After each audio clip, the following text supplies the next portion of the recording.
இந்த மந்திரத்தை சொல்லி வீட்டில் விளக்கு ஏற்றுங்கள். உங்கள் கடன் பஞ்சாய் பறந்துவிடும். இந்த பரிகாரத்திற்கு வாராகி அம்மன் திருவுருவ படம் வேண்டும். உங்களிடம் வராகி அம்மனின் திருவுருவ படம் இல்லை என்றாலும் குத்து விளக்கை வாராகி அம்மனாக நினைத்து இந்த பரிகாரத்தை செய்யலாம்.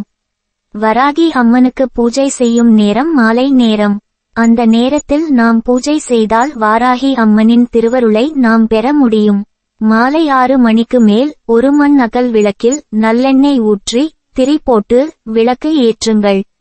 ஒரு சின்ன கிண்ணத்தில் மாதுளை முத்துக்களை போட்டு பிரசாதமாக வையுங்கள்.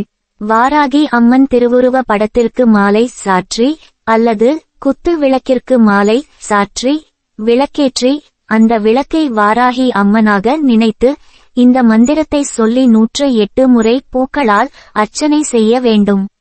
மந்திரம்: ஓம் வம் வாராகியை நமஹ. பிறகு தூப தீபம் காட்டி மாதுளை முத்துக்களை நைவேத்தியம் செய்து மனதார உங்கள் கடன் எல்லாம் தீர்ந்து நாங்கள் நல்ல நிலைக்கு வர வேண்டும் என்று வேண்டிக் கொள்ள வேண்டும்.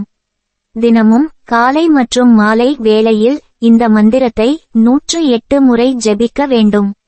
இப்படி செய்தால் வாராகி உங்களுக்கு ஒரு நல்ல வழியை காட்டிக் கொடுப்பாள்.